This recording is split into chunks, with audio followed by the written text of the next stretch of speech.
Habakkuk 2 tables Bible స్టడీలో ఇది 77వ presentation.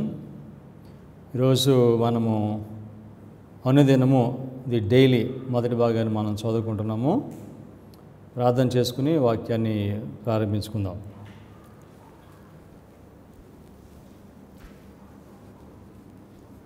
కృపగలిగిన మా పరలోకపు తండ్రి, పరిశుద్ధాత్మ ద్వారా మీరు మీ ప్రజలకు సత్యాన్ని అనుగ్రహించారు ప్రభా. అపవాది మనుషులను గందరగోళం చేస్తూ సత్యమును అసత్యమని, అసత్యమును సత్యమని ఆయన పనిచేస్తూ మా ప్రభు అనేక మందిని నిత్యనాశనకు నడిపిస్తున్నాడు. అయితే అంత్యకాలంలో జీవిస్తున్న మీ ప్రజలకు ఏది సత్యమో మీరు చాలా స్పష్టంగా మీ పరిశుద్ధ లేఖనం నుండి, ప్రవచన సారము నుండి మీరు తెలియచేస్తున్నారు మా ప్రభు. ఈరోజు అనుదినము గూర్చి మేము చదువుతున్నాం. మీ పరిశుద్ధాత్మను బోధించే నాకు వినుచున్న మీ ప్రజలకు అనుగ్రహించి దీనిలో ఉన్న సత్యమును గ్రహించి ప్రభు మేము కృపకాలమునకు మీ రాకడ కొరకు మేమందరము సిద్ధపడినట్లు మీ కృపను మాకు అనుగ్రహించి మీ మహిమ కొరకు నడిపించుకోనమని యేసుక్రీస్తు నామములో ప్రార్థన చేయించున్నాం తండ్రి, ఆమేన్.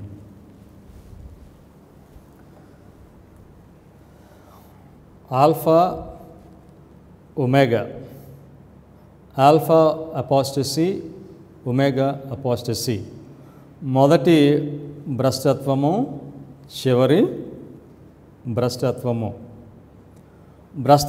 భ్రష్టత్వము వచ్చినప్పుడు దేవుడు ఆయన ప్రజలకు ఇచ్చిన సత్యంలో నుండి మనుషులు పడిపోతారు.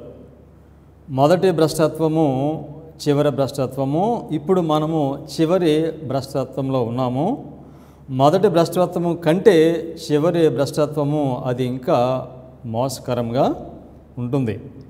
దేవుని ప్రజలకు దేవుడు ఆయన పునాది సత్యాలను ఇస్తాడు. ఈ మొదటి భ్రష్టత్వం వచ్చినప్పుడు దేవుని ప్రజలకు ఇచ్చిన ఈ పునాది సత్యంలో నుండి దేవుని ప్రజలు పడిపోయారు. అదేవిధంగా చివరిలో మరలా దేవుని సంగమునకు వస్తున్న ఒమేగా అపాస్టసీలో దేవుడు వారి పునాది సత్యములు ఇచ్చాడు, వాటి నుండి మరలా వీళ్ళు పడిపోతారు.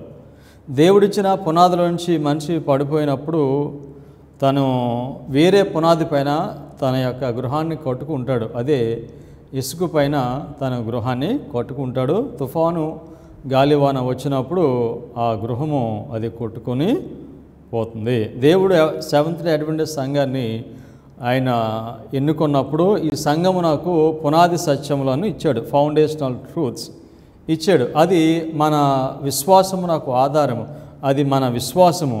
కనుక సెవెంత్ డే అడ్వెంటిస్ట్ సంఘము నాకు ఫౌండేషన్స్ ఏమిటి, పునాది సత్యాలు ఏమిటంటే హబక్కుకు 2వ అధ్యాయంలో 2వ వచనంలో ఉన్న 2 పలకలు సెవెంత్ డే అడ్వెంటిస్ట్ సంఘము నాకు అవి పునాది.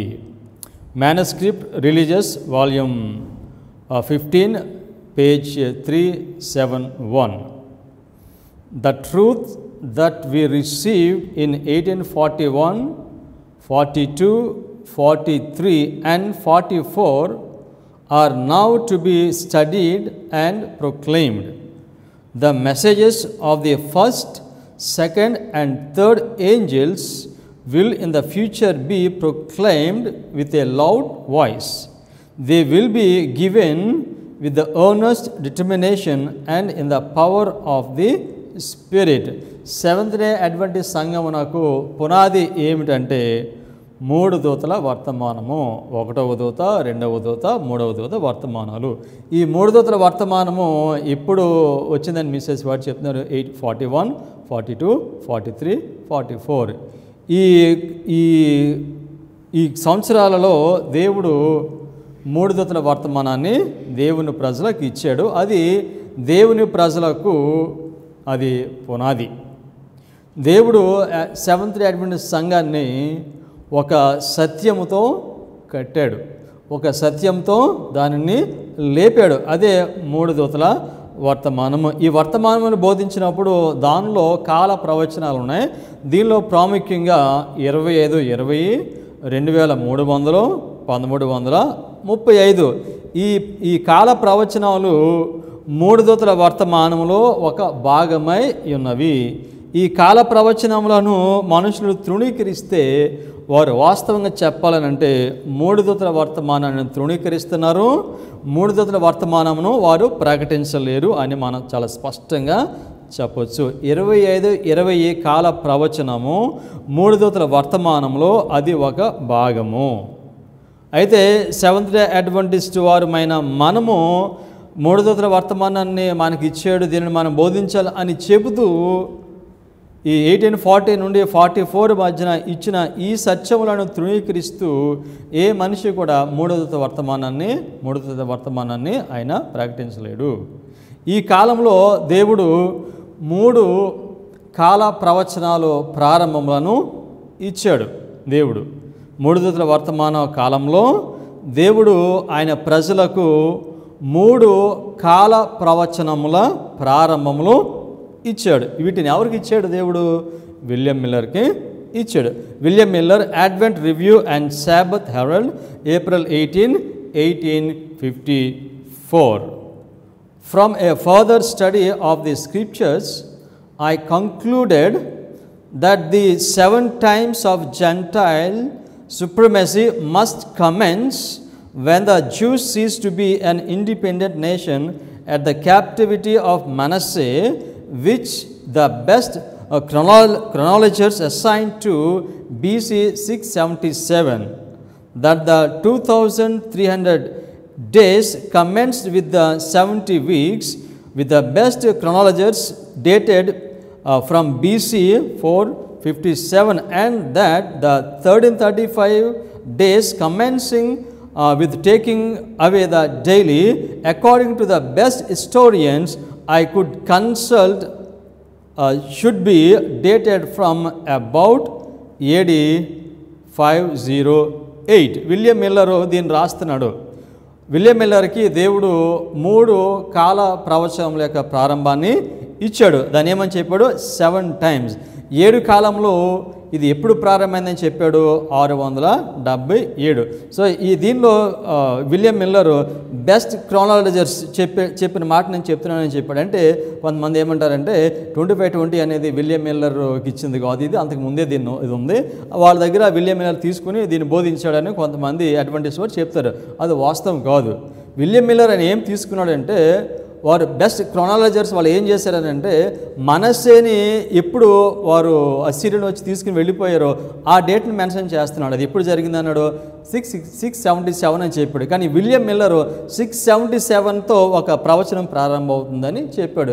25-20 ప్రవచనము 677లో 7 టైమ్స్ 7 కాలంలో ప్రారంభమైందని చెప్పాడు. అదేవిధంగా 457 సంవత్సరంలో కూడా 2300 ప్రవచనం ప్రారంభమైందని, 1335 508లో ప్రారంభమైందని చెప్పాడు. కనుక గాబ్రియల్ దూత వచ్చి విలియం మిల్లర్కి 3 కాల ప్రవచనాల ప్రారంభములను ఇచ్చాడు. 677 ఇక్కడ ఒక కాల ప్రవచనం ప్రారంభమైంది. ఏ కాల ప్రవచనం ప్రారంభమైంది? చాలా 7 కాలములు, 7 టైమ్స్ 25-20. వీటిని దేవుడు విలియం మిల్లర్కి ఇచ్చాడు. ప్రకటన 10వ అధ్యాయము గురించి మాట్లాడినప్పుడు అడ్వెంటిస్ట్ వారు ఏమని చెప్తారంటే, మిల్లర్ రైట్ హిస్టరీని మనం 10వ అధ్యాయంలో చూడవచ్చు, ప్రకటన 10వ అధ్యాయంలో మనం చూడవచ్చు అని చెప్తారు. మిల్లర్ రైట్ చరిత్ర 10వ అధ్యాయంలో చూస్తే మిల్లర్ ఏమయ్యాడు? మిల్లర్ ఉన్నాడుగా. సో మిల్లర్ రైట్ చరిత్ర 10వ అధ్యాయంలో ఉందని చెప్తారు. కానీ మిల్లర్ ద్వారా దేవుడు ఇచ్చిన ప్రవచనాలు మాత్రము మనుషులు తృణీకరిస్తూ ఉన్నారు. సో మనం చాలా పెద్ద ప్రమాదంలో ఉన్నామండి. అడ్వెంటిస్ట్ వారు గొప్ప ప్రమాదంలో ఉన్నారు. సో ఎందుకు ఈ మాట నేను చెప్తున్నానంటే, తర్వాత స్టేట్మెంట్స్ అవుదాం. లైఫ్ స్కెచెస్ పేజ్ 196లో మిసెస్ వైట్ ఈ విధంగా చెప్తున్నారు. We have nothing to fear for the future except as we shall forget the way the Lord has led us and his teachings in our past history. So మనం గొప్ప ప్రమాదంలో ఎందుకున్నామంటే మనము ఏ విషయంలో కూడా భయపడవలసిన అవసరం లేదు. ఒక విషయంలోనే భయపడాలి. దేవుడు గతంలో మనల్ని ఏ విధంగా నడిపించాడు, ఏ విధంగా ఏమి మనకు బోధించాడు, వాటిని మర్చిపోతేనే మనము భయపడాలని చెప్పారు. సో కనుక మనం పెద్ద ప్రమాదంలో ఉన్నాం. ఎందుకనగా దేవుడు మనల్ని ఏ విధంగా నడిపించాడో, మనకి ఏమి ఇచ్చాడో వాటిని మనము మర్చిపోయాము. ప్యాప్సీ, రోమన్ క్యాథలిక్ ప్యాప్సీ వారు ఏమంటారంటే, దేవుని వాక్యమును మేము మార్చగలము, దేవుని వాక్యం యొక్క భావాన్ని కూడా మేము మార్చగలము. ఎందుకంటే దేవుని వాక్యాన్ని మార్చడానికి, వాక్య భావాన్ని మార్చడానికి ఆయన మాకు అధికారం ఇచ్చాడు అని వారు చెప్తారు. ఇప్పుడు చాలామంది అడ్వెంటిస్ట్ వారు కూడా ఈ విధంగానే మాట్లాడుతున్నారు.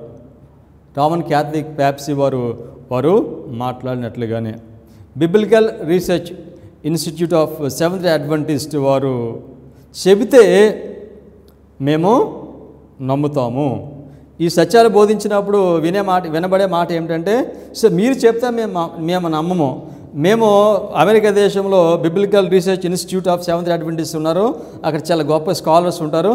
సో కనుక వాళ్ళు ఏది చెప్తే అది మేము నమ్ముతాం అని అంటే, సో మన నమ్మకం నాకు పరిశుద్ధ గ్రంథము కాదు, ప్రవచన సారం ఆధారం కాదు. ఎవరు ఆధారం? ఇప్పుడు biblical Research Institute of Seventh Day Adventist. So కనుక మన నమ్మకమునకు ఒక సిద్ధాంతమును కట్టాలన్నా, ఒక సత్యాన్ని స్థిరపరచాలన్నా, ఒక ప్రవచనాన్ని స్థిరపరచాలన్నా మనకు ఆధారము మనుషులు కాదండి, మనకి లేదా ఇన్స్టిట్యూషన్ కాదండి, మనకి దేవుని వాక్యము, ప్రవచన సారము మనకు ఆధారము. సో కనుక ఇప్పుడు ప్రస్తుతము ఉన్న ఈ ప్రజలు ఈ ఫౌండేషనల్ ట్రూత్స్ ప్రజెంట్ చేసినప్పుడు వాళ్ళు సింపుల్గా చెప్పే మాట ఏంటంటే, మీరు చెప్తే మేము నమ్మము. అంటే సాతానునికి తెలుసు ఒక మనిషి ద్వారా లోకాన్ని అంతటిని కూడా ఆయన పతనం చేయొచ్చు అని. సో కనుక దేవుడు ఆయన సంఘమునకు ఇచ్చిన పునాది సత్యములను దేవుని ప్రజలు తృణీకరిస్తున్నారు. ఒక మనిషి ద్వారా అపవాది పని చేస్తాడు. నేను వాస్తవం చెప్తున్నాను. Biblical Research Institute of Seventh Day అడ్వెంటిస్ట్ని సాతానుడు కొట్టాడండి. పెద్ద పెద్ద మేధావులు కూర్చున్నారు అక్కడ. 25 ప్రవచనం కాదంటారు. డైలీ అంటే యేసుక్రీస్తు వారు పరలోకంలో చేసే పరిచర్య అని వారు చెప్తారు. సో అందుచేత దేవుడు మనం ఇప్పుడు ఏ భ్రష్టత్వంలో ఉన్నామో తెలుసండి? చివరి భ్రష్టత్వంలో ఉన్నాము. ఒమేగా అపాస్టసీలో ఉన్నాం. ఈ అపాస్టసీ వచ్చింది. సో ఆ ఫౌండేషనల్ ట్రూత్స్ నుంచి మనం పడిపోయాము కనుక దేవుడు మరలా వెనుకకు రమ్మని అడ్వెంటిస్ట్ వారిని పిలుస్తున్నాడు. యెషయా 66వ అధ్యాయము 4వ వచనం, నేను పిలిచినప్పుడు ఉత్తరమిచ్చేవాడు ఒకడను లేకపోయెను, నేను మాట్లాడినప్పుడు వినువాడు ఒకడను లేకపోయెను, నా దృష్టికి చెడ్డదైన దాన్ని చేసిరి, నాకు ఇష్టము కాని దాన్ని కోరుకొనిరి, కావున నేనును వారిని మోసంలో ముంచుదును, వారు భయపడు వాటిని వారి మీదకి రప్పించదును. సో వెనక్కి రమ్మని పిలుస్తున్నాడు. పిలుస్తూ ఉన్నప్పుడు వారు ఆ మాటను వినరు అని చెప్పారు. సో కనుక ఆ దేవుడు ఏం చేస్తాడు? సో నేను కూడా మిమ్మల్ని మోసంలో ముంచుతాను, అంటే మీరు మోసపోవటానికి నేను మిమ్మల్ని అనుమతిస్తాను అని చెప్తున్నాడు. కనుక కడవరి భ్రష్టత్వంలో ఉన్న ఈ ప్రజలను దేవుడు వెనక్కి రమ్మని పిలుస్తున్నాడు. వారి వర్తమానము తృణీకరిస్తే వారు అపవాది యొక్క మోసంలో వారు పడతారు. సబ్బాతు గురించి ఈ సత్యం బోధించినప్పుడు సబ్బాతు గురించి మాట్లాడతారు. మనకున్న ఒకే ఒక పరీక్ష అండి సబ్బాతు పరీక్ష. ఇక్కడ 25 కాదండి, 35 కాదు, డైలీ కాదు, ఇవేమీ కాదండి, సబ్బాతు పరీక్ష అని చెప్తారు. అది వాస్తవమే. అయితే ఆ సబ్బాతు సత్యమునకు మనిషి నిలబడాలంటే ఆ మనిషిని దేవుడు సత్యం చేత పరిశుద్ధపరుస్తాడు. ఈ సత్యము చేత, ఈ ఫౌండేషనల్ ట్రూత్స్ ద్వారా దేవుడు ఎవరినైతే పరిశుద్ధపరుస్తాడో వారు మాత్రమే ఈ సబ్బాతు పరీక్షకు వారు నిలబడతారు. వారి యొక్క స్వభావము దేవుని స్వభావంలోనికి మార్చబడుతుంది. ఉదాహరణకి ఆదివారం వాళ్ళ దగ్గరికి వెళ్ళి మనం సబ్బాతు గురించి చెప్పినప్పుడు వాళ్ళు ఏమంటారంటే, రక్షించబడటానికి సబ్బాతు అవసరం లేదండి, యేసుక్రీస్తు వారిని నమ్మితే సరిపోతుంది అని వారు అంటారు. వారు మాట్లాడినట్టుగానే మనం కూడా మాట్లాడుతున్నాము. పరిశుద్ధాత్ముడు యొక్క పని ఏమిటంటే, పరిశుద్ధాత్ముడు దేవుని ప్రజలను సర్వసత్యంలోనికి నడిపిస్తాడు. 25 ప్రవచనాన్ని తృణీకరించడము అంటే అర్థం ఏమిటంటే పరిశుద్ధాత్మను తృణీకరిస్తున్నాము. పరిశుద్ధాత్మ మనిషిని నడిపిస్తూ ఉంటే ఆ మనిషిని పరిశుద్ధాత్మ సర్వసత్యంలోనికి నడిపిస్తాడు. సబ్బాతును తృణీకరించడం అంటే ఆ మనిషి పరిశుద్ధాత్ముడు బోధించే వర్తమానంను ఆయన తృణీకరించడము. సో కనుక ఫౌండేషనల్ ట్రూత్స్ని తృణీకరించడం అంటే పరిశుద్ధాత్మని తృణీకరించడము. సో కనుక మనకు దేవుడిచ్చిన ఈ ఫౌండేషనల్ ట్రూత్స్లో నుండి మనం పడిపోయాము. దానిలో ఒకటి 1335 అనుదినము. సో మనకి 1850 చార్ట్లో మనకి అది ఉంటుంది, అనుదినము అనే దీనిని ఇప్పుడు అడ్వెంటిస్ట్ వారు ఏమని దీన్ని బోధిస్తారంటే, ఈ బోధ వాస్తవంగా చెప్పాలంటే ఇది అడ్వెంటిస్ట్ వారి బోధ కాదు, ఇది క్యాథలిక్స్ దగ్గర నుంచి మన సంఘంలోకి ఇది వచ్చింది. అనుదినము డైలీ అనేది యేసుక్రీస్తు వారి పరలోక గుడారంలో చేసే పరిచర్య, క్రైస్ట్ శాంక్చురీ మినిస్ట్రీ అని చెప్తారు. మిస్సెస్ వాడు దీని గురించి మాట్లాడుతూ ఈ బోధ ఎక్కడి నుంచి వచ్చిందని చెప్పారనంటే, పరలోకం నుండి పడద్రోయబడిన దేవదూతల దగ్గర నుండి ఈ బోధ వచ్చిందని స్పష్టంగా చెప్పారు. ఓలీ రైటింగ్స్ పేజ్ 74 వెల్ నోన్, బాగా తెలిసిన స్టేట్మెంట్. ఇది చాలాసార్లు మనం చదివాము.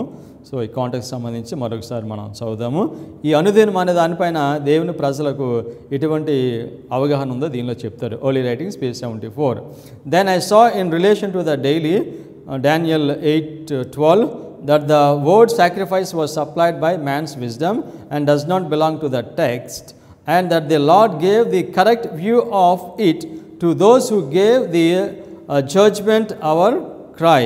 When union existed before 1844, nearly all were united on the correct view of the daily, but the confusion since 1844, other views have been embraced and darkness and confusion have followed. అనుదినము అనే దాన్ని 1844 మునుపు ఎవరైతే తీర్పు వర్తమానం బోధించారో వారందరికీ సరి అయిన కరెక్ట్ అవగాహన ఉంది. కానీ 1844 తరువాత ఈ అనుదినము అనే దానిపైన వేరే వ్యూస్ వచ్చినాయి.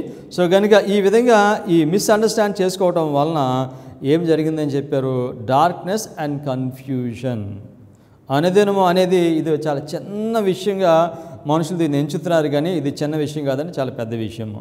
సో కనుక అనుదినము అనేది అది అన్యమతత్వము, పేగనిజము అని అర్థం చేసుకోకుండా ఇది యేసుక్రీస్తు వారి పరలోకంలో చేసే గుడార సేవ అని అనుకుంటే కనుక దీనివల్ల చీకటి వస్తుంది, గందరగోళం వస్తుంది అని మిస్సెస్ వైట్ చెప్పారు. సో ప్రవచనంలో వన్ ఆఫ్ ద థీమ్స్ ఏమిటంటే ప్రాఫెటిక్ థీమ్స్. ప్రవచన థీమ్స్ ఏమిటంటే బైబిల్లో సంఘము, ప్రభుత్వము ఈ రెండు కలవటం, ఈ రెండు ఉండటం, ఇది ఒక థీమ్. చాలా థీమ్స్ ఉన్నాయి ఈ ప్రవచన ప్రాఫిటిక్ థీమ్స్లో. ఇది ఒక థీమ్ అనమాట, చర్చ్ అండ్ స్టేట్. సో ఈ రెండు కలవటం అనేది ప్రాఫిటిక్ థీమ్. సాతానుడు పరలోకంలో అతను ఏం చేయాలనుకున్నాడు, తన యొక్క ఉద్దేశము ఏమిటి?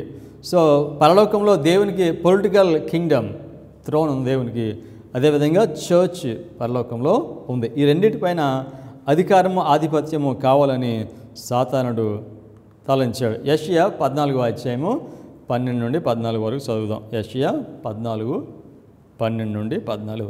తేజో నక్షత్రమా, వేకువ చుక్క, నీ వెట్లు ఆకాశం నుండి పడితివి. జనములను పడగొట్టిన నీవు నేల మట్టము వరకు ఎట్లు నరకబడితివి.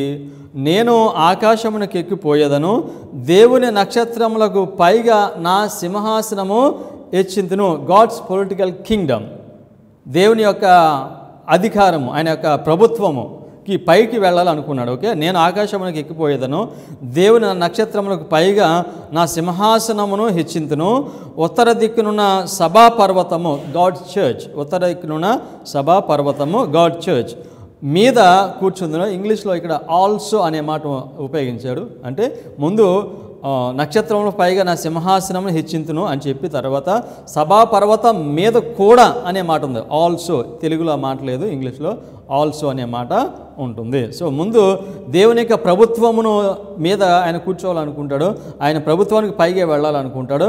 దాని తర్వాత సభాపర్వతం అంటే ఆయన యొక్క గాడ్ చర్చ్, ఆయన సంఘం పైన అధికారం కావాలని అది అనుకుంటాడు. ఓకే, సో హెచ్చించును, ఉత్తర దిక్కులో ఉన్న శుభపర్వతం మీద కూర్చుందును, మేఘమండపముల మీదకి ఎక్కదును, మహోన్నతినితో నన్ను సమానునిగా చేసుకుందును అని నీవు మనసులో అనుకుంటేవి కదా. సో కనుక పరలోకంలో లూసిఫర్ ఆయన ఏమనుకున్నాడంటే దేవుని యొక్క ప్రభుత్వ అధికారం కావాలి, ఆయన యొక్క సంఘం యొక్క అధికారము కావాలి అని అనుకున్నాడు. సో మన పరలోకంలో చూస్తాం చర్చ్ అండ్ స్టేట్. దేవునికి రాజ్యం ఉందా? రాజ్యం ఉంటే దానికి ప్రభుత్వం ఉంటుంది, ప్రభుత్వం ఉంటే దానికి చట్టము ఉంటుంది. దేవుడు ప్రపంచాన్ని అంతా కూడా పరిపాలన చేస్తున్నాడు ఆయన సింహాసనం మీద కూర్చుని ఆయన. సో ఆయన ప్రభుత్వం కావాలనుకున్నాడు. ఆయన ప్రజలైన ఆయన సంఘం కూడా ఆయన కావాలని ఆయన తలంచాడు. సో కనుక ఇప్పుడు అనుదినము అనే దాన్ని మనం అర్థం చేసుకోవాలని అంటే చర్చ్ స్టేట్, సంఘము ప్రభుత్వము, ఈ రెండింటిని మనం అర్థం చేసుకుంటే అప్పుడు ఈ అనుదినము అనే ఈ తప్పుడు వ్యూ నుండి మనం బయటకు రాగలుగుతాం. ఇది అర్థం చేసుకోలేకపోతే దీన్ని నుండి బయటకు రావటము కష్టము. సో కనుక ఆది కాండం నుండి ప్రకటన వరకు మనం చూస్తే సంఘము ప్రభుత్వము రెండు ఉన్నాయి. ఈ రెండు కలవటాన్ని మనం చూస్తాం. ఆది కాండము 14వ అధ్యాయము 11వ అధ్యాయము 4వ వాక్యం. ఆది కాండము 11:4. మరియు వారు మనము భూమి ఎందంతటా చెదిరిపోకుండా ఒక పట్టణమును ఆకాశమునంటూ శిఖరము గల ఒక గోపురమును కట్టుకొని పేరు సంపాదించుకుందుము రండని మాట్లాడుకోనగా. సో ఇక్కడ బాబేలు పర్వతం కట్టాలనుకున్నారు వాళ్ళు. ఏమేమి కట్టాలనుకున్నారు? వాళ్ళు ఒక పట్టణం కట్టాలనుకున్నారు, రెండోది గోపురము కట్టాలని తలంచారు. పట్టణము దేనికి సూచనగా ఉంది, గోపురం దేనికి సూచనగా ఉంది. పట్టణము స్టేట్, గోపురము దేవుని యొక్క సంఘం. స్టేట్మెంట్స్ అవుతాం. Desire of ages page 597. In the parable of the householder represented God, the vineyard of Jewish nation and the hedge of the divine law which was their protection. The tower was a symbol of the temple. Tower was the symbol of a temple. So కనుక ఇక్కడ బాబేలు పర్వతం కట్టినప్పుడు దానిలో చూస్తున్నాము వాళ్ళు పట్టణం కట్టాలనుకున్నారు, శిఖరాన్ని గోపురాన్ని కట్టాలనుకున్నారు. సంఘము ప్రభుత్వము. తర్వాత ప్రకటన 11వ అధ్యాయం 8వ వాక్యము. వారి శవములు ఆ పట్టణపు సంత వీధులలో పడియుండును, వారికి ఉపమాన రూపముగా సొదొమ అనియు ఐగుప్తు అనియు పేరు, అచ్చట వారి ప్రభువు కూడా సిలువ వేయబడను. పట్టణమును ఏమని పిలుస్తున్నాడు? సొదొమ అనియు ఐగుప్తు అని పిలుస్తున్నాడు. సో కనుక పట్టణం అంటే స్టేట్. సో బాబేలు గోపురం కట్టినప్పుడు పర్వతము, చర్చ్ అండ్ స్టేట్ అక్కడ మనము చూస్తున్నాము. సో కనుక ఈ ప్రవచన పుస్తకాలు ఉన్న దానియేలు ప్రకటన గ్రంథాలు ఈ ప్రవచన పుస్తకాలు. ఈ ప్రవచన పుస్తకాల దానియేలు గ్రంథంలో మనకి చర్చ్ స్టేట్ ఎక్కడ కనిపిస్తుంది? 2వ అధ్యాయంలో కనిపిస్తుంది. నెబుకద్నెజరుకి వచ్చిన ఆ కలలో ఒక ప్రతిమను చూస్తాడు. ఆ ప్రతిమ ఆ పాదములో కొంత మట్టుకు ఇనుము, కొంత మట్టుకు మట్టి ఉంటుంది. మట్టి, ఇనుము ఈ రెండు సంఘము ప్రభుత్వము. SDA Bible commentary volume 4 page 1168. When we come to a time when God's sacred work is represented by the feet of the image in which the iron was mixed with the mighty clay, God has a people, a chosen people whose discernment must be sanctified, who must not become unholy by laying upon the foundation wood, hay and stubble. The mingling of churchcraft and statecraft is represented by the iron and the clay. So కనుక ఆ ప్రతిమకు ఉన్న ఆ ఇనుము, ఆ మట్టి సంగమునకు, ప్రభుత్వమునకు అది సూచనగా ఉంది. ఈ రెండు కలవకుండా ఉండాలి. ఈ రెండు సంఘము, ప్రభుత్వము ఎప్పుడు వేరుగానే ఉండాలి. ఈ రెండు కలిస్తే ప్రమాదం జరుగుతుంది. సో కనుక ప్రవచన థీమ్స్లో ఒకటి ప్రాముఖ్యం ఏంటంటే చర్చ్ అండ్ స్టేట్, ఈ రెండు. సో దీనిని మళ్ళీ మనం ఎక్కడ చూస్తాం? ప్రకటన గ్రంథంలో చూస్తాము. ప్రకటన 13వ అధ్యాయం 11వ వాక్యము. మరియు భూమిలో నుండి మరి యొక్క క్రూర మృగము పైకొచ్చుట చూచితిని. గొర్రెపిల్ల కొమ్ము వంటి 2 కొమ్ములు దానికి ఉండను. అది ఘట సర్పం వలె మాట్లాడుచుండను. అది అంటే ఎవరు? అమెరికా. ఎలా మాట్లాడుతుంది? ఘట సర్పం వలె మాట్లాడుతుంది. అమెరికా ఘట సర్పం వలె మాట్లాడటం అని అంటే అమెరికా దేశంలో సంఘము, ప్రభుత్వము కలవటం అని అర్థం. సో కనుక అమెరికా ఘట సర్పం వలె మాట్లాడుతుంది. ఘట సర్పము ప్యాపసీ వలె అది మాట్లాడుతుంది. ఓకే.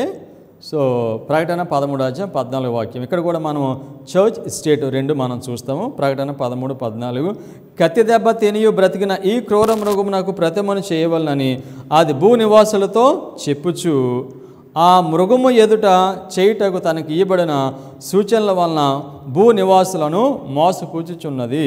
సో క్రూర మృగమునకు ప్రతిమ, మృగమునకు ప్రతిమ అని అంటే సో వీటి గురించి చాలాసార్లు చదివాం. ఈరోజు మనం స్పీడ్ ఆఫ్ ప్రాఫెసీ నుంచి కొన్ని స్టేట్మెంట్స్ మనం చదువుదాము. మృగమునకు ప్రతిమ, సంఘము ప్రభుత్వము ఈ రెండు కలిస్తే అదే మృగమునకు ప్రతిమ. సంఘము ప్రభుత్వాన్ని చూస్తున్నాం. మనం ఎందుకు చదువుతున్నాం వీటిని అనేదినము అర్థం చేసుకోవాలంటే మనము సంఘము ప్రభుత్వము ఈ రెండింటి కలయిక గురించి అర్థం చేసుకోవాలి. ఈ రెండింటి గురించి మనము చదవాలి. Great controversy page 445. The image to the beast represents, listen carefully, that forms of apostate Protestantism which will be developed when the Protestant churches shall seek the aid of the civil power for the enforcement of their dogmas. The mark of the beast still remains to be defined. So ఇక్కడ చెప్పారు ఏమన్నారు, Protestant churches వాళ్ళు ఎవరు సహాయం తీసుకుంటారు, civil power సహాయాన్ని తీసుకుంటారు. So దీన్ని ఏమని పిలుస్తున్నారు, ఇమేజ్ టు ద బీస్ట్ లేకపోతే image of the beast. So ఇక్కడ మృగమునకు ప్రతిమ అంటే సంఘము ప్రభుత్వము కలవటము. సో మృగమునకు ముద్ర వేరు, మృగమునకు ప్రతిమ వేరు, రెండు ఒకటో కాదు. సో కనుక మృగమునకు ముద్ర ఎప్పుడు వస్తుందంటే మృగమునకు ప్రతిమ చేయబడిన తర్వాత, అనగా సంఘము ప్రభుత్వము రెండు కలిస్తే తర్వాత వచ్చేది మృగమునకు ముద్ర, రెండు ఒకటే కాదు. అందుకని మిస్సెస్ వాట్ అన్నారు, the mark of the beast still remains to be defined. So great controversy page 443. But what is the image to the beast and how is it to be formed? The image is made by the two-horned beast. ఈ ప్రతిమ ఎవరు చేస్తారు, two-horned beast. ఆ రెండు కొమ్ముల ఈ మృగము ఎవరు, America మృగమునకు ప్రతిమను చేస్తుంది. And is an image to the beast, it is also called an image of the beast. Then to learn what the image is like and how it is to be formed, we must study the characteristics of the beast itself. So కనుక మృగమునకు ప్రతిమ ఎలా జరుగుతుందో మనకు తెలియాలంటే మనం దేన్ని చదవాలని చెప్పారు, beast గురించి, ఆ క్యారెక్టరిస్టిక్స్ ఆఫ్ ద బీస్ట్, ఆ మృగమునకు ఉన్న తన యొక్క లక్షణాలు చదవాలి. మృగం ఎవరు, పాపసీ. కనుక మనము మృగమునకు ప్రతిమ ఏ విధంగా చేయబడుతుందో తెలియాలంటే ముందు మృగం గురించి తెలుసుకోవాలి. సో రోమన్ క్యాథలిక్ పాపసీ యాక్చువల్గా అది ఎప్పుడు పాపసీ అవుతుందంటే దానికి సివిల్ పవర్ లేకపోతే అది కేవలం చర్చ్గానే ఉంటుంది. దానికి ఎప్పుడైతే సివిల్ పవర్ వస్తుందో అప్పుడు అది పాపసీ అవుతుంది. సో కనుక 1260 years కాలంలో పాపసీకి సివిల్ పవర్ ఉంది, అందుచేత అది పాపసీ. సో కనుక పాపసీ అంటే చర్చ్ స్టేట్ కలవటం. సో 1260 years ఈ విధంగా జరిగింది. సో కనుక మృగమునకు ప్రతిమ ఏంటో తెలుసుకోవాలంటే అంతకుముందు 1260 yearsలో ఈ పాపసీకి ఏ విధంగా ఉనికిలోనికి వచ్చిందో అనేదాన్ని మనము తెలుసుకోవాలని చెప్పారు. సింపుల్, సంఘము ప్రభుత్వము 1260 yearsలో కలిసి దేవుని ప్రజలను వారు హింసించారు. అదేవిధంగా మృగమునకు ప్రతిమ అంటే అమెరికా దేశంలో చర్చ్ స్టేట్ రెండు కలిస్తే అది మృగమునకు ప్రతిమ అవుతుంది. In order for the United States to form an image to the beast, listen, in order for the United States to form an image to the beast, the religious power must so control the civil government that the authority of the state will also be employed by the church to accomplish her own ends. So కనుక the religious power must control civil government. ఈ మృగమునకు ప్రతిమలో ఎవరో upper hand ఉంటుంది, church or state? Church, సంఘము ప్రభావితం చేస్తుంది ప్రభుత్వాన్ని. So ఇప్పుడు దీనికి చాలా దగ్గరగా ఉన్నాం మనం. సో ప్రవచనం తర్వాత జరగబోయేది ఏమిటంటే మృగమునకు ప్రతిమే, సంఘము ప్రభుత్వం కలగబోతున్నాయి, చర్చ్ స్టేట్తో కలుస్తుంది. సో కనుక ఏమైతే సాధించాలనుకుంటుందో అది సంఘం ద్వారా ఆ పని అనేది చేస్తుంది. సో కనుక అనుదినము అనేదాన్ని మనం అర్థం చేసుకోవాలంటే చర్చ్ అండ్ స్టేట్ ఈ రెండింటిని అర్థం చేసుకోవాలి. ఈ రెండు కలవటం గురించి మనం తెలుసుకోవాలి. ఈ రెండు ఏమిటనేది మనం గ్రహించవలసి ఉంది. మృగమునకు ప్రతిమ, మృగమునకు ముద్ర. సో మృగమునకు ప్రతిమ చేస్తే వెంటనే వచ్చేది ఏమిటంటే మృగమునకు Mudra. Great controversy, page 449. But in the very act of enforcing religious duty by secular power, okay, in the very act of enforcing a religious duty by secular power, the churches would themselves form an image to the beast. ఈ మృగమునకు ప్రతిమ ఎవరు చేస్తారు? సంగమం చేస్తుందని చెప్తున్నారు, చూసారా? So would themselves form an image to the beast. Hence the enforcement of Sunday keeping in the United States would be an enforcement of the worship of the beast and his image. So కనుక సంఘము ప్రభుత్వం కలిసిన తర్వాత ఏం జరుగుతుందంటే ఆదివారం చట్టము చేయటం జరుగుతుంది. Enforcement in United states about worship of the beast. So America దేశంలో సంఘము ప్రభుత్వం కలిసిన తర్వాత ఆదివారం చట్టం చేస్తారో అప్పుడు దేనిని మృగము ముద్ర అని దీన్ని పిలుస్తారు. సో అపవాది యొక్క రిలిజియన్ ఏమిటి? అపవాది యొక్క పరలోకంలో లూసిఫర్ ఆయన పాపం చేశాడు. చేసిన పాపం ఏంటి? అపవాది లూసిఫర్ పరలోకంలో. సో ఈ స్టేట్మెంట్ అంతకుముందు మీరు చదివే ఉంటారే, it is interesting statement. So వాస్తవంగా అపవాది పని ఏమిటి? లూసిఫర్ ఏం పాపం చేశాడు పరలోకంలో అనేదాన్ని మిసెస్ వైట్ రాస్తున్నారు. ఏం పాపం చేశాడు అది చేస్తారు. మ్యానస్క్రిప్ట్ రిలీజియస్ వాల్యూమ్ 21 పేజ్ 330. ఈ పాపం చేశాడు పరలోకంలో. Self exaltation and pride of position and self-importance were the sins of Satan in heaven. True religion dies out of the heart when these take possession and are developed in the character. So సాతాను చేసిన పాపం ఏంటి? Lucifer self exaltation, pride, self importance. ఒక మాటలో చెప్పాలంటే self exaltation, తను తాను హెచ్చించుకున్నాడు. Religion of Satan, సాతాను యొక్క మతం ఏమిటంటే ఎగ్జాల్ట్ హెచ్చించుకోవటం అతని పని. సో మనం యెషయా 14వ అధ్యాయము 12 నుంచి 14 వరకు మనం చదివాము. దానిలో సో లూసిఫర్ ఏం చేస్తున్నాడు? తను తాను హెచ్చించుకుంటున్నాడు. ఇది రిలిజియన్. మరి యేసుక్రీస్తు వారి యొక్క రిలిజన్ ఏమిటి? రెండు కాంట్రాస్ట్ అన్నమాట, రెండు భిన్నమైనవి. దేవుని యొక్క మతం రిలిజియన్, సేటన్. సో ఫిలిప్పీయులకు రాసిన పత్రిక 2వ అధ్యాయము 5 నుంచి 8 వరకు. సో యేసుక్రీస్తు వారి యొక్క ఆయన రిలిజియన్ ఏమిటి? ఓకే, సో ఫిలిప్పీయులకు 2వ అధ్యాయం 5 నుంచి 8 వరకు. క్రీస్తు యేసునకు కలిగిన ఈ మనసును మీరును కలిగి ఉండుడి. ఆయన దేవుని స్వరూపము కలిగిన వాడై ఉండి దేవునితో సమానముగా ఉండుట విడిచిపెట్టకూడని భాగ్యమని ఎంచుకొనలేదు కానీ మనుషుల పోలికగా పుట్టి దాసుని స్వరూపమును ధరించుకొని తన్ను తానే రిక్తునిగా చేసుకొనును. మరియు ఆయన ఆకారమందు మనుషునిగా కనబడి మరణము పొందినంతగా, ఆయన శిలువ మరణము పొందినంతగా విధేయత చూపిన వాడే తన్ను తాను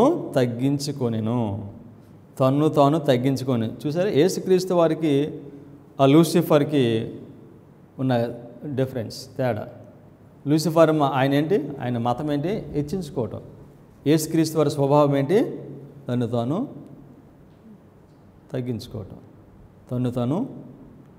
తగ్గించుకోవటం. దానియేలు 8వ అధ్యాయంలో అనుదినము అనే దాన్ని మనం చూస్తాము. దానియేలు 8:1 వాక్యం చదువుదాం.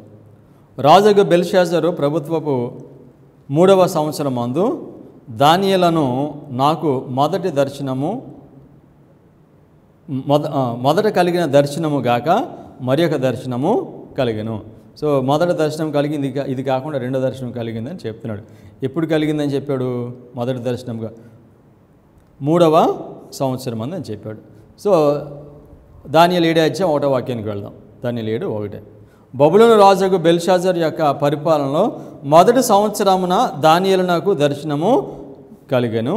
అతడు తన పడక మీద పరుండి యొక్క కల కని ఆ కల సంగతిని సంక్షేపంగా వివరించి వ్రాసెను. దానియేలు ఇక్కడ స్పష్టంగా చెప్తున్నాడు. 8వ అధ్యాయంలో ఒక దర్శనం కలిగింది, అది బెల్షాజర్ యొక్క 3వ సంవత్సరం అని చెప్పాడు. సో దానియేలు 7వ అధ్యాయములో బెల్షాజర్ పరిపాలన మొదటి సంవత్సరంలో ఒక దర్శనం వచ్చిందని చెప్పాడు. మనం దానియేలు 8వ అధ్యాయం అర్థం చేసుకోవాలంటే దానియేలు 8వ అధ్యాయాన్ని ఏ కాంటెక్స్ట్లో అర్థం చేసుకోవాలంటే దానియేలు 7వ అధ్యాయం యొక్క కాంటెక్స్ట్లో దాన్ని అర్థం చేసుకోవాలి. అందుచేతనే దానియేలుకి స్పష్టంగా 3వ సంవత్సరము మొదటి సంవత్సరం అని రాస్తున్నాడు. దానియేలు 8వ అధ్యాయమునకు దానియేలు 7వ అధ్యాయమునకు ఉన్న కనెక్షన్ ఏమిటంటే దానియేలు 7వ అధ్యాయంలో 4 రాజ్యాల గురించి మాట్లాడతాడు. అదేవిధంగా దానియేలు 8లో కూడా మాట్లాడుతూ ఉంటాడు. అయితే దానియేలు 7వ అధ్యాయంలో 4 రాజ్యాల గురించి మాట్లాడినప్పుడు వాటిని ఏ దృక్పథంతో మాట్లాడతాడంటే పొలిటికల్ మేనిఫెస్టేషన్. ఆ రాజ్యాలను రాజకీయ పరంగా వాటిని చూపిస్తాడు. కానీ దానియేలు 8వ అధ్యాయానికి వచ్చినప్పటికీ మనము ఈ రాజ్యాలకు రిలీజియస్ మేనిఫెస్టేషన్, దీనిలో మతాన్ని ద్వారా దీన్ని మనకి చూపిస్తాడు. సో కనుక దానియేలు 8వ అధ్యాయాన్ని దానియేలు 7వ అధ్యాయం కాంటెక్స్ట్లో దాన్ని అర్థం చేసుకోవాలంటే దీనిలో మనము ఏం చూస్తామంటే 8వ అధ్యాయంలో చర్చ్ అండ్ స్టేట్ ఐడెంటిటీని మనము చూస్తాం. దానియేలు 7వ అధ్యాయము ఆ స్టేట్ అయితే దానియేలు 8వ అధ్యాయము చర్చ్. ఆ కోణంలో దీనిని మనకి ఆయన చూపిస్తున్నాడు. ఇది చిన్న సంగతిగా కనిపిస్తుంది కానీ ఇది చిన్న సంగతి కాదు, ఇది చాలా పెద్ద సంగతి. సో దీనిని అర్థం చేసుకుంటేనే అనుదినం అనే దాన్ని మనం అర్థం చేసుకోవడానికి ఇది మార్గాన్ని సిద్ధపరుస్తుంది. దానియేలు 8వ అధ్యాయంలో ప్రవచన రాజ్యాలను చూపించడానికి గుడార సేవ గుర్తులను ఉపయోగిస్తాడు. గుడార సేవలో ఉపయోగించిన జంతువులను 8వ అధ్యాయంలో మనకు చూపిస్తాడు. పొట్టేలు అన్నాడు, తర్వాత మేకపోతు అన్నాడు. వీటిని దేనిలో ఉపయోగిస్తారు? గుడారపు సేవలో బలి ఇవ్వటానికి ఉపయోగించే ఈ జంతువులు. అయితే ఈ జంతువులు బలి ఇవ్వడానికి ఉపయోగించినప్పుడు అవి ఎలా ఉండాలంటే దానిలో ఎటువంటి లోపము ఉండకూడదు. కానీ 8వ అధ్యాయంలో చూపించే పొట్టేలు కానీ మేకపోతు కానీ దానిలో లోపాలు ఉన్నాయి. కౌంటర్ ఫీట్ అనమాట, కౌంటర్ ఫీట్ రిలీజియన్ గురించి మాట్లాడుతున్నాడు. ఓకే, సో లేవికాండము 1వ అధ్యాయము 3-10 వాక్యాలు చదవము. బలి ఇచ్చినప్పుడు బలి పశువు లేకపోతే మేక కానీ లేకపోతే గొర్రె కానీ దానిలో ఎటువంటి లోపము ఉండకూడదు. లోపం ఉంటే కనుక అవి అంగీకరించబడవు. సో పొట్టేలను చూస్తే దానికి 2 కొమ్ములు ఉంటాయి, ఒక కొమ్ము ఎత్తుగా ఉంటుంది, ఒక కొమ్ము తక్కువ చిన్నగా ఉంటుంది. సో మేకపోతను చూస్తే 2 కొమ్ముల మధ్యన ఒక కొమ్ము ఉంటుంది. సో ఇవి సాక్రిఫైస్ ఇవ్వడానికి ఇవి సరిపోవు, వాటిని ఇవ్వకూడదు. కానీ 8వ అధ్యాయంలో వాటిని ఉపయోగిస్తారు. అంటే ఫాల్స్ రిలీజియన్ని దేవుడు ఆయన ప్రజలకు అక్కడ చూపిస్తున్నాడు. లేవికాండము 1వ అధ్యాయము 3-10 వాక్యాలు. లేవికాండము 1వ అధ్యాయము 3వ వాక్యము తర్వాత 10వ వాక్యము. అతడు దహన బలి రూపముగా అర్పించినది గోవులలో నీదైన ఎడల నిర్దోషమైన మగ దానిని తీసుకొని రావాలను. తాను యెహోవా సన్నిధిని అంగీకరింపబడినట్లు ప్రత్యక్షపు గుడారము యొక్క ద్వారమునకు దాన్ని తీసుకొని రావాలను. 10వ వాక్యము. దహన బలిగా అతడు అర్పించినది గొర్రెల యొక్క కానీ మేకల యొక్క కానీ మందలోని దైన ఎడల అతడు నిర్దోషమైన మగదాన్ని తీసుకొని వచ్చి. సో నిర్దోషమైన దాన్ని తీసుకోవాలి, దానిలో ఎటువంటి లోపం ఉండకూడదు. కానీ 8వ అధ్యాయంలో చూపించిన ఈ జంతువుల్లో అవి నిర్దోషమైనవి కాదు, అవి దానిలో లోపం ఉన్న దానిలో. సో మనం చూద్దాం. దానియేలు 8వ అధ్యాయం 3వ వాక్యంలో మాది పార్షికుల గురించి మాట్లాడుతూ మాది పార్షికులను పొట్టేలతో పోలిస్తున్నాడు. ఓకే, ఇది పొట్టేలు దేనిలో ఉపయోగిస్తారో శాంక్చురీ సర్వీస్లో బలి ఇవ్వడానికి ఉపయోగించిన జంతువు ఇది, దాన్ని ఉపయోగిస్తున్నాడు. ఓకే, దానియేలు 8వ అధ్యాయం 3వ వాక్యము. నేను ఉలాయి అను నది ప్రక్కన ఉన్నట్లు నాకు దర్శనము కలిగెను. నేను కనులెత్తు చూడగా ఒక పొట్టేలు ఆ నది ప్రక్కన నిలిచి ఉండెను. దానికి 2 కొమ్ములు, ఆ కొమ్ములు ఎత్తైనవి కానీ ఒకటి రెండవ దానికంటే ఎత్తుగా ఉండెను. ఎత్తుగలది దానికి తరువాత మొలిచినది. కొమ్ములు 2 ఒకసారి వస్తాయి. సో దీనిలో మనం చూస్తే ఒక కొమ్ముకు ఇంకో కొమ్ము ఎత్తుగా ఉంది. సో ఈ జంతువు దాన్ని బలి ఇవ్వటానికి, సాక్రిఫైస్ ఇవ్వడానికి ఇది సరిపోదు ఇది. ఓకే, తర్వాత 8వ అధ్యాయం 5వ వాక్యంలో గ్రీక్ గురించి మాట్లాడుతున్నాడు. 3వ రాజ్యం గ్రీక్ గురించి మాట్లాడుతూ దేంతో పోలుస్తున్నాడు చూడండి. సో 8వ అధ్యాయం 5వ వాక్యం. నేను ఈ సంగతి ఆలోచించుచుండగా ఒక మేకపోతు పడమటి నుండి వచ్చి కాళ్ళు నేల మీద మోపకుండా భూమి అంతటా పరుగులెత్తెను. దాని 2 కనుల మధ్యన ఒక ప్రసిద్ధమైన కొమ్ము ఉండెను. సో తర్వాత 8-9 వాక్యాల్లో రోమ్ గురించి మాట్లాడుతున్నాడు. 3వ వాక్యంలో మాది పార్సికులు, 5వ వాక్యంలో గ్రీకు, తర్వాత 8-9 వాక్యంలో అన్య రోమ గురించి మాట్లాడతాడు. దానియేలు 8-9. ఆ మేకపోతు అత్యధికముగా బలము చూపుచు, అత్యధికముగా, సో దీనికి ఇంగ్లీష్లో గ్రేట్ అన్నాడు. సో ఇన్ఫ్యాక్ట్ వెరీ గ్రేట్ అని చెప్పాడు. గ్రేట్ గ్రేట్ అనే మాటకు గడాల్ అనే మాట ఉపయోగించాడు. దాని యొక్క మీ భావాన్ని మనం చూద్దాం. ఓకే, ఆ మేకపోతు అత్యధికముగా బలము చూపుచు వచ్చెను, అది బహుగా ఆ పుష్టిని నొందగా దాని పెద్ద కొమ్ము విరిగిన దానికి బదులుగా 4 ప్రసిద్ధమైన కొమ్ములు ఆకాశపు నలుదిక్కులకు 4 పెరిగెను. ఈ కొమ్ములలో ఒక దానిలో నుండి ఒక చిన్న కొమ్ము మొలిచెను. అది దక్షిణముగాను తూర్పుగాను ఆనంద దేశపు దిక్కుగాను అత్యధికముగా బలిసెను. ఇక్కడ అత్యధికంగా అన్నప్పుడు ఎక్సీడింగ్ గ్రేట్ అనే మాట రాశాడు ఇంగ్లీష్లో. అంతకుముందు అంటే వెరీ గ్రేట్ అన్నాడు, తర్వాత ఎక్సీడింగ్ ఆ గ్రేట్. సో కనుక మనం ఏం చూస్తున్నామనంటే ఈ రాజ్యాలు, ఈ లోక రాజ్యాల్లో ఒకదానికంటే ఒకటే తమను తాము వారు హెచ్చించుకుంటూ వెళ్తారు. సో ఇప్పుడు ఈ అలెగ్జాండర్ చనిపోయిన తర్వాత ఆయన రాజ్యము 4 భాగాలు అవుతుంది. ఆ 4 భాగాలైన ఈ రాజ్యాల్లో నుండి ఒక చిన్న కొమ్ము వస్తుంది. సో కనుక ఈ చిన్న కొమ్ము ఎవరో అని మిల్లరైట్ టైంలో వాళ్ళు బోధించారంటే యాంటియోకస్ ఎపిఫానస్ అని వారు బోధించారు. కారణం ఏంటంటే గ్రీక్ దేశము 4 భాగాలుగా అయిపోయిన తర్వాత దానిలో నుంచి చిన్న కొమ్ము వస్తుందని. సో అది రాంగ్ అండర్స్టాండింగ్, అది కరెక్ట్ కాదు. దాని గురించి మనం చూద్దాము. దానిలో 2వ అధ్యాయంలో ఈ రాజ్యాల గురించి పోలికలు ఇస్తూ మొదటి రాజ్యం బంగారం అని చెప్పాడు, 2వ రాజ్యం ఇత్తడని చెప్పాడు, 3వ రాజ్యం వెండి అని చెప్పాడు, 3వ రాజ్యం ఇత్తడని చెప్పాడు, 4వ రాజ్యం ఇనుము అని చెప్పాడు. ఈ లోహాలను మనం చూస్తే మనకి ఏం అర్థమవుతుందంటే బంగారం కంటే ఇత్తడి ఇంకా బలమైంది. సో బంగారం కంటే ఇత్తడి ఇంకా ఎక్కువ తాను హెచ్చించుకుంటుంది. వెండి కంటే ఇత్తడి ఇంకా బలమైంది. సో వెండి కంటే ఇత్తడి గ్రీక్ ఇంకా తను హెచ్చించుకుంటుంది. తర్వాత ఇత్తడి కంటే ఇనుము ఇంకా బలమైంది, ఇత్తడి కంటే ఇనుము తను ఇంకా హెచ్చించుకుంటుంది. ఈ లోక రాజ్యాలు ఒకదానికంటే ఒకటి తాను హెచ్చించుకుంటూ వెళ్తారు. ఆఖరికి 5వ రాజ్యం వచ్చేసరికి ఈ 5వ రాజ్యము ఇక ఈ లోకంలో ఉన్నవారి కంటే కూడా అది దేవుని పరలోకంలోకి తాను హెచ్చించుకోవడానికి ప్రయత్నము చేస్తుంది. సో కనుక ఈ చిన్న కొమ్ము మనం చూస్తే ఎక్కడి నుంచి వచ్చినట్టు ఉందనంటే ఆ 3వ రాజ్యము గ్రీకు రాజ్యం నుండి వచ్చినట్లుగా ఇది కనిపిస్తుంది. ఆ 4 భాగాలకు విడిపోయిన తర్వాత 4 భాగాల ఒక భాగం నుండి చిన్న కొమ్ము వచ్చినట్టుంది. సో అందుచేతనే ఇది గ్రేట్ వార్ అనమాట. మనం ఇక్కడ చూస్తాము దీని మీద 164 అనే నెంబర్ ఉంది 1843 చార్ట్లో. సో 164 నెంబర్ అసలు ప్రవచనం ఎక్కడ లేదండి.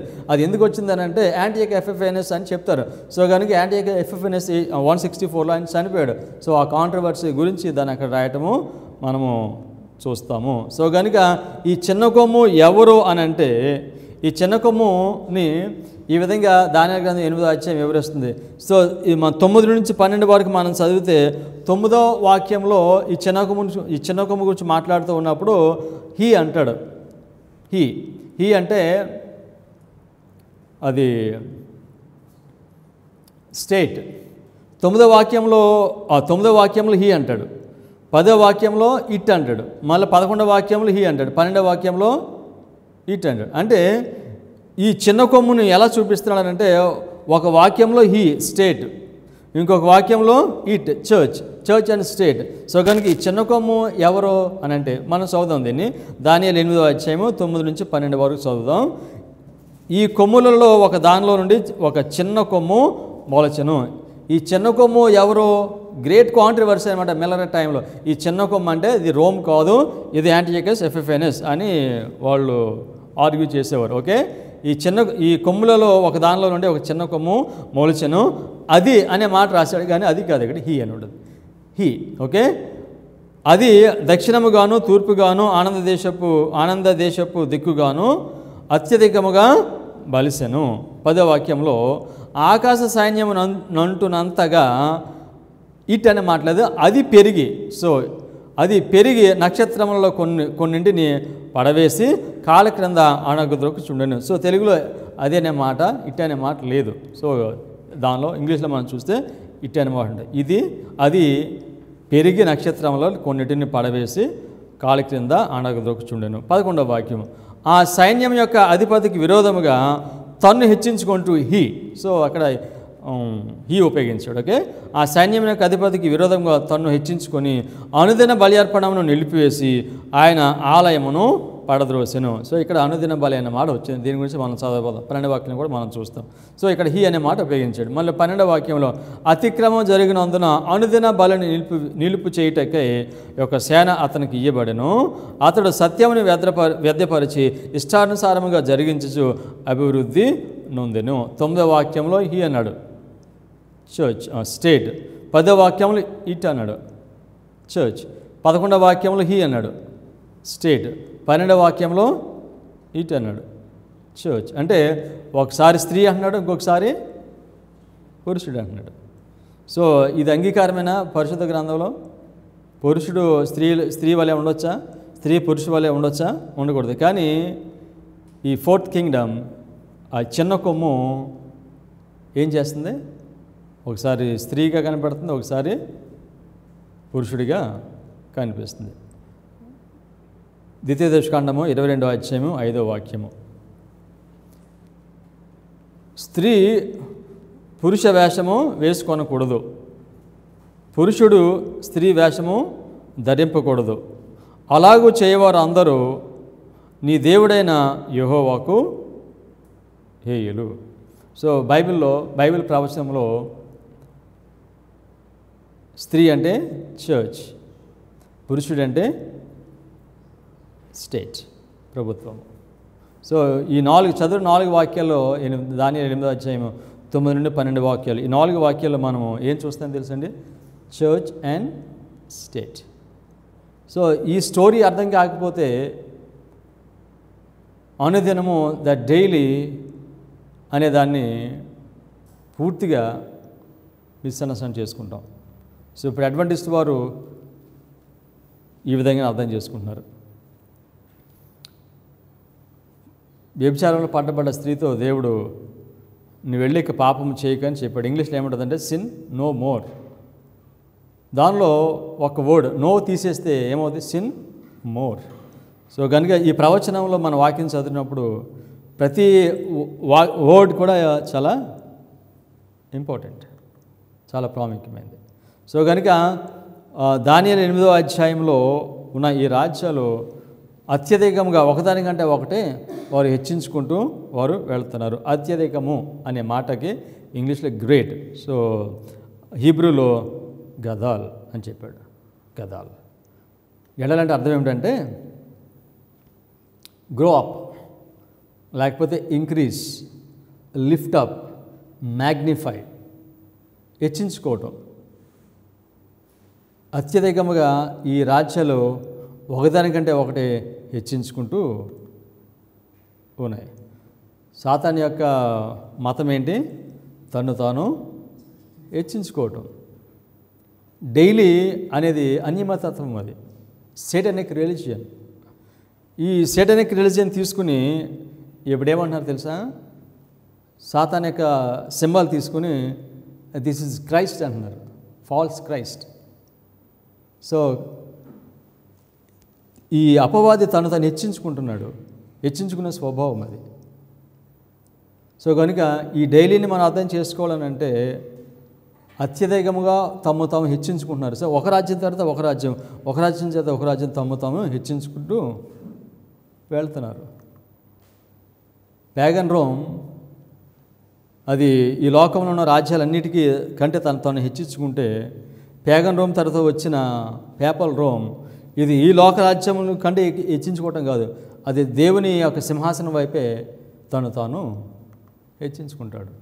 సో కనుక తర్వాత ప్రజెంటేషన్లో అనుదినము అనేదాన్ని ఈ కాంటెక్స్లో చర్చ్ స్టేట్ అనే కాంటెక్స్లో మనం చదివితే ఈ అనుదినము అనేది మనకి అర్థం. అనుదినం అనేది యేసుక్రీస్తు వారు పరలోక గూడారంలో చేసే పరిచర్య కాదు. కానీ ఇప్పుడు ఈ బోధ అడ్వెంటిస్ట్ సంఘంలో చాలా ప్రివలెంట్.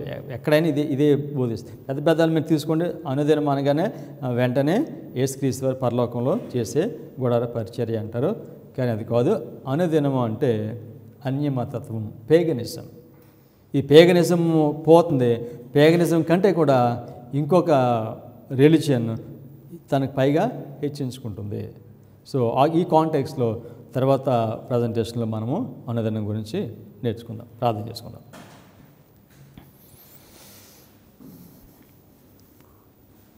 కృపగలిగిన మా పరలోకపు తండ్రి, మీ అపారమైన ప్రేమ చేత కృప చేత మమ్మల్ని మీరు నడిపిస్తున్నారు. సెవెంత్ డే అడ్వెంటిస్ట్ సంఘమును మీరు ఎన్నుకొని వారికి పునాది సత్యాలను ఇచ్చారు. వాటి నుండి ఈ భ్రష్టత్వంలో పడిపోయిన మీ ప్రజలను మీరు వెనక్కి రమ్మని పిలుస్తున్నారు. కనుక ఈ పునాది సత్యాలు ఏమైతే తప్పిపోయే వాటన్నిటిని కూడా మరలా మీ సంఘమునకు బోధించాలి. అందులో అనుదినం గురించి మేము చదువుకుంటున్నాం మా ప్రభా. దీని గురించి మా అందరికీ పరిపూర్ణమైన జ్ఞానం అనుగ్రహించండి. సత్యము చేత మమ్మల్ని పరిశుద్ధపరుస్తానని చెప్పిన మీరు తండ్రి, మమ్మల్ని అందరం కూడా మీ పరిశుద్ధాత్మ ద్వారా పరిపూర్ణమైన సత్యంలో నడిపించి మమ్మల్ని పరిశుద్ధపరిచి మీరు అక్కడి కొరకు సిద్ధపరచుకోనమని యేసుక్రీస్తు నామములో ప్రార్థన చేయించున్నాం తండ్రి. ఆమేన్.